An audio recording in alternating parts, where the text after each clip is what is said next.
ومشهود قتل أصحاب الأخدود النار ذات الوقود। এই পর্যন্ত প্রথমবার إذهم عليها قعود وهم على ما يفعلون بالمؤمنين شهود وما نقموا منهم إلا أن يؤمنوا بالله العزيز الحميد الذي له ملك السماوات والأرض والله على كل شيء شهيد। এই পর্যন্ত হলো দ্বিতীয় ভাগ। إن الذين فتنوا المؤمنين والمؤمنات ثم لم يتوبوا فلهم عذاب جهنم ولهم عذاب الحريق। এই পর্যন্ত হলো তৃতীয় ভাগ। আমরা এক একটা ভাগে এক একটা বিষয়ের আলোচনা করব, বুঝবো ইনশাআল্লাহ। শুরু করার আগে আমরা এই সূরাটা কিভাবে নাজিল হলো আগে আমরা সবাবে নজরুলটা বুঝি। সবব মানা কারণ, নজরুল মানা অবতরণ। কোন কারণে আল্লাহ এই সূরার 10টি আয়াত নাজিল করলেন আমরা আগে কারণটাকে বুঝি। এরপরে 3টা ভাগ করেছি, এক একটা ভাগে আমরা এক একটা বিষয়ের আলোচনা বুঝবো ইনশাআল্লাহ। তাফসীরি আলোচনা বুঝতে সহজ হবে, আলোচনা করলে দীর্ঘ সময় লাগে। তবে বোঝানোটা কঠিন, বুঝতে সহজ, বুঝাইতে কঠিন। আমি অনেকগুলি কিতাব পড়ন লাগছে, অনেক তফসিরের কিতাব গাটাগাটি করণ লাগছে। আপনারা তো একদিনেই এতগুলি কথা শুনতে পারতেছেন, কিন্তু আমি তো বলতেছি কথা ঠিক, কিন্তু বলতে যাইয়া কথা জানন লাগছে আগে, শিকন লাগছে আগে, বুঝন লাগছে। বুঝতে যাইয়া অনেক কিতাব মোতালা করণ লাগছে। আমরা একটু মনোযোগ সহকারে বুঝি এই সূরার এই 10টি আয়াত কেন নাজিল হলো, কারণটা কি।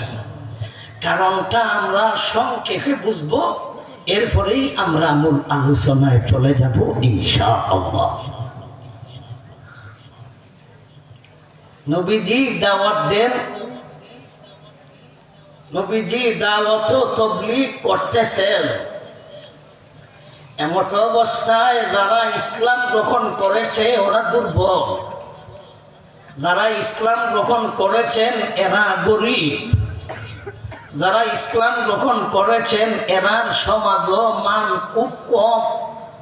মান নাই, সম্মান নাই, মর্যাদা নাই, ইজ্জত নাই, ক্ষমতা নাই, টেয়া নাই, পয়সা নাই। আর যারা বেঈমান এরা কেউ মন্ত্রী, কেউ প্রধানমন্ত্রী, কেউ এমপি, কেউ ইতা, কেউ হিতা। সমাজে এদের কাছে ক্ষমতা। নবীজির কথায় যারা ইসলাম গ্রহণ করেছেন এদের উপর 2 ধরনের শাস্তি।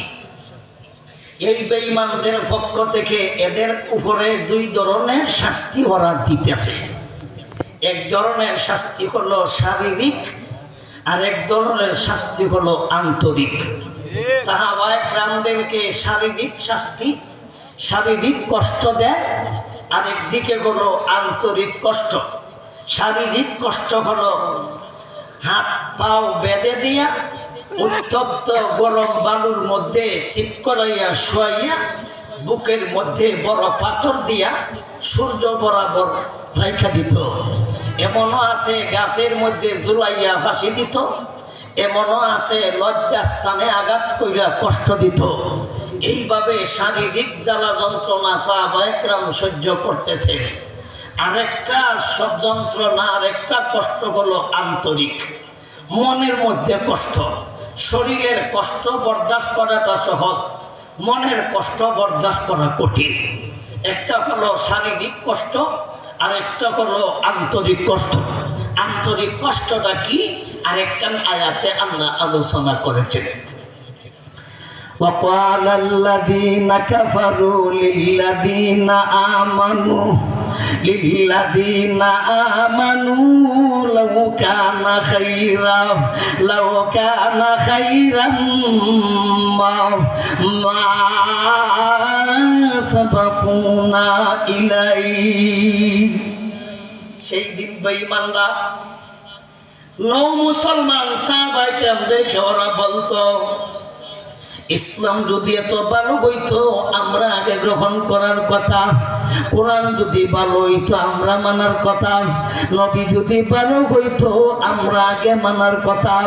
আমরাই দেখি তো নবী মানি না, তাইলে তোমরা কি বুঝো না আসলে আব্দুল্লাহর বেটা নবী বালা না? আমরাই দেখে তো কোরআন মানি না, তোমরা কি বুঝো না আসলে কোরআন বালা না? আমরাই দেখে তো ইসলাম মানি না, তোমরা কি বুঝো না আসলে ইসলাম বালা না? তারা অন্তরে কষ্ট, এতক্ষণ দিছিল শরীরে কষ্ট, এখন দিল অন্তর কষ্ট। কিরে নবীর বালা না, যেটা তো আমরা বালা হতো আসি না। কিরে কোরআন বালা না, তে তো আমরা বালা লেখাপড়া করতেছি না। হাইরে নবী কি বালা না, তে তো ভালো মানুষ পাইলাম না। দিলে এদের অন্তর কষ্ট। একটা হলো শারীরিক, আরেকটা হলো আন্তরিক। এই দুই জাতীয় কষ্ট সাহাবায়ে কেরাম বরদাস্ত করাটা তাদের জন্য কঠিন। নবী গো একদিকে হলো মানসিক জ্বালা, আর একদিকে হলো শারীরিক জ্বালা। ওগো নবীজি আপনি কি সত্য না? নবী বলেন খাও। কোরআন কি সত্য না? নবী বলেন খাও। ইসলাম কি সত্য না? নবী বলেন খাও। তিনটা যদি সত্য হয় তাইলে কেন আমাদের উপর এই জাতীয় নির্যাতন? ইসলাম যদি এত সত্যই হয় কেন আমাদের উপর এত জ্বালাতন? কোরআন যদি এত সত্য হয় কেন আমাদের উপর এত নির্যাতন? নবী আপনি যদি সত্য হয়ে থাকেন কেন আমাদের উপর এত নির্যাতন, এত কষ্ট? শারীরিক কষ্ট, আন্তরিক কষ্ট। ইসলাম যদি এত সত্য হয় তাইলে আমাদের এত কষ্ট হবে কেন? নবী আপনি যদি সত্য হন মানায় অপরাধটা করলাম কোথায়? ইসলাম যদি সত্য হয় মানায় অপরাধটা করলাম কোথায়? এরা আমাদেরকে নির্যাতন করে কেন? অপর দিকে নবী বলেন তোমাদেরকে শারীরিক কষ্ট দেয়, আন্তরিক কষ্ট দেয়, তাইলে তোমরা যার কাছে অভিযোগ পেশ করছো ওনারে কি জ্বালা যন্ত্রণা কম দেয়? তোমরা আমার কাছে আসছো, এরা তোমরা রে মারে, তোমরা এরা তোমরা রে নির্যাতন করে, ঠিক তোমরা যে জাতীয় কষ্টে আছো আমি কি খুব কম কষ্টে আছি? আমি যখন মাঝে মধ্যে ওয়াজে যাই মানুষ আমারে ছোট ছোট বাচ্চা লালাইয়া দেয়, ছোট ছোট বাচ্চা পাথর দিয়ে আমারে ঢিল মারে, আমারে নিয়ে তারা ঠাট্টা মজা করে, আমাকে নিয়ে তারা বিদ্রোহ করে, আমারে নিয়ে তারা ব্যঙ্গ করে, আমারে দিয়া তারা উপহাস করে, আমারে নিয়ে একটু উপহাস করে। তোমরা তো কষ্ট দেয়, ওই দেয়, আমারই কি কষ্ট কম দেয়? তাই গেছিলাম একদিন ওয়াজ করার, আমি বক্তা হেরা শ্রোতা, আমার ওয়াজ শোনার পরে শ্রোতা মারে এমন ফিতনা দিল দাঁত সহ ভাঙিয়া লইল। তো দাঁত সহ ভাঙিয়েছে বলা, তোরা রে কয়টা দাঁত ভাঙছে? তোরা তো একজনও দাঁত ভাঙছে না। আমি ওয়াজ গিয়া দাঁত পর্যন্ত বয়ে রেছি। আমি কি কম নির্যাতন আছি? আমার তো মানুষে ফিতনা দিতেছে, শরীরের এমন কোন জায়গা আসেনি যেই জায়গার পাথরের আঘাত নাই, এমন কোন জায়গা আসেনি যে এরা আমার ভিড়াইছে না। আমি কার কাছে কইতাম? তোমরা তো বলার জায়গা আছে, আমার তো বলার মতো তোমাদের মতো জায়গা নাই। কারণ সরকারের কাছে কইতাম হেরা নিজেরাই দোষী, আমি এমপি মন্ত্রীর কাছে কইতাম হেরা নিজেরাই দোষী, আমি আদালতে যাইতাম হেরা আইন বানায়, হেরা আইন চালায়, আমরার কথা তো এরা কখনোই করবে না। আইনও আমাদের পক্ষে নাই, থানা আমাদের পক্ষে নাই, আইনও আমাদের পক্ষে নাই, সরকার আমাদের পক্ষে নাই, এমনকি এমপি মন্ত্রী যত আছে একটাও ইসলামের পক্ষে না। আমরা গেত আপনি চারটা পাইবো কোথায়? এই দেখে নবী বলতেছেন ধৈর্য ধরো। এই দেখে আল্লাহ নবীকে এবং মুসলমান সাহাবায়ে কেরাম এবং কিয়ামত পর্যন্ত আনেওয়ালা নারী পুরুষ ঈমানদার মুমিন মুমিনা এদেরকে আল্লাহ সান্ত্বনা দেওয়ার জন্য সূরা বুরুজের 1 নম্বর আয়াত থেকে নিয়ে আল্লাহ 10 নম্বর আয়াত পর্যন্ত আল্লাহ নাজিল করিলেন। এই আয়াতগুলি নাজিলের সবাবে নুজুল কোন কারণে আল্লাহ নাজিল করলেন কারণ কইলাম, ভাগ করছিলাম কয় ভাগে?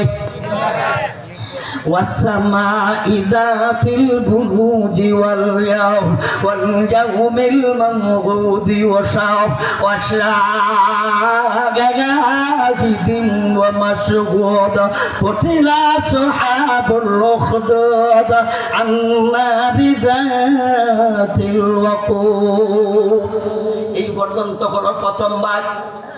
দ্বিতীয় ভাগে নবীকে দিলেন সান্ত্বনা, মুসলমান ইমানদার সাহাবাগণ তাদেরকে আল্লাহ দিলেন সান্ত্বনা, এমনকি আনেওয়ালা কিয়ামত পর্যন্ত যত মুমিন মুমিনা যত মুসলমান নারী পুরুষ আল্লাহ তাদেরকে সান্ত্বনা দিলেন। ওই ইমানদারের দলেরা স্মরণ করো সেই দিনের কথা, ওরে আমার নবীর সাহাবাগণ স্মরণ করো সেই দিনের ইতিহাস, স্মরণ করো সেই দিনের কথা। ইযহুম আলাইকা কুউদ ওয়া হুম আলা মা ইয়াফআলুনা বিল মুমিনিনা শুহুদ ওয়া মা নাকামু মিনহুম ইল্লা আইয়ুমিনু বিল্লাহিল আজিজিল হামিদ আল্লাযী লাহু মুলকুস সামাওয়াতি ওয়াল আরদ ওয়াল্লাহু আলা কুল্লি শাইইন কাদির। ওই দিনের কথা স্মরণ করো যেই দিন একদল ইমানদার এদের একটাই মাত্র অপরাধ ছিল ঈমান গ্রহণ করা, একটাই মাত্র অপরাধ ছিল এরা আল্লাহ বিশ্বাস করা, মূর্তি পূজা বিশ্বাস করে না, মূর্তিকে রব মানে না, মূর্তিকে তারা আল্লাহ মানে না, মূর্তিকে তারা রব মানে না, বিপদ দূর করার মাধ্যম মূর্তিরে মানে না। এক আল্লাহ স্বীকার করেছে, আল্লাহ বলেন আজিজ, উনি বলেন পরাক্রমশালী, তিনি বলেন প্রশংসার যোগ্য, উনি বলেন প্রশংসা পাওয়ার যোগ্য, প্রশংসিত আল্লাহ, পরাক্রমশালী আল্লাহ, যিনি আসমানের মালিক, যিনি জমিনের মালিক, যিনি ক্ষমতা আসমানে চলে, যিনি ক্ষমতা জমিনে চলে, তিনি সর্বত্রে, তিনি ক্ষমতাবান, ওনার পরিমাণ আনা এই তো ছিল তাদের অপরাধ, আর তাদের কোনো অপরাধ নাই। ইমানদার অগণিত নারী, ইমানদার অগণিত পুরুষ, এদের কোনো অপরাধ ছিল না, এদের আর কোনো দোষ ছিল না, এদের আর কোনো অপরাধ ছিল না, এদের কোনো অন্যায় ছিল না, এরা একটাই অপরাধ করেছে ওয়ামা নাকামু মিনহুম, এদের কোনো দোষ নাই, এদের কোনো অপরাধ নাই, ইল্লা মগার এটাই অপরাধ করলো আইয়ুমিনু বিল্লাহ, আল্লাহর উপর ঈমান গ্রহণ করেছে, যিনি বলেন আজিজ, যিনি বলেন হামিদ, আল্লাযী লাহু মুলকুস সামাওয়াতি ওয়াল আরদ, যিনি আসমানের মালিক, যিনি জমিনের মালিক, আসমানের শাসক, জমিনের শাসক, আসমানের কর্তা, জমিনের কর্তা, এত বড় পরাক্রমশালী আল্লাহর উপর ঈমান গ্রহণ করা এটাই ছিল মাত্র অপরাধ, আর তাদের কোনো অপরাধ নাই, এনার আর কোনো দোষ নাই। দোষ মাত্র একটা, ঈমান গ্রহণ করলো আল্লাহর উপর। সাহাবায়ে কেরামের তো আর কোনো দোষ নাই, নবীর তো আর কোনো দোষ নাই। আনেওয়ালা ইমানদার, বিশেষ করে বাংলাদেশের উলামায়ে কেরাম এরা যখন ওয়াজ করে আল্লাহর কথা কয় এর বেশি তাদের কোনো অপরাধ নাই, কোরআনের কথা কয় এর বেশি তাদের কোনো আর অপরাধ নাই। এতগুলি আল্লাহর কথা বলতে যাইয়াও বিভিন্ন জায়গাত নির্যাতিত হয়েছি, বিভিন্ন জায়গাত মামলার সম্মুখীন হয়েছি, বিভিন্ন জায়গাত নির্যাতনের সম্মুখীন হয়েছি। হয় নাই? অপরাধ কি? আল্লাহর কথা বলাই তো অপরাধ, কোরআনের কথা বলাই তো অপরাধ, নবীর কথা বলাই তো অপরাধ। আল্লাহ বলেন স্মরণ করো সেই দিনের ইতিহাস, এরকম আলাইকা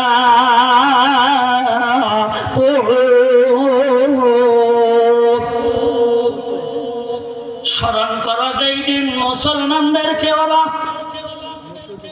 ছোট ছোট গর্ত খনন করিয়া বাহির থেকে ওরা আগুন তারা জ্বালানোর জন্য তারা পেট্রোল কেরাসিন এনেছিল, লাকড়ি জমাইয়া এই আগুন জ্বালায়া এই ইমানদারদেরকে ওরা আগুনে নিক্ষেপ করেছিল।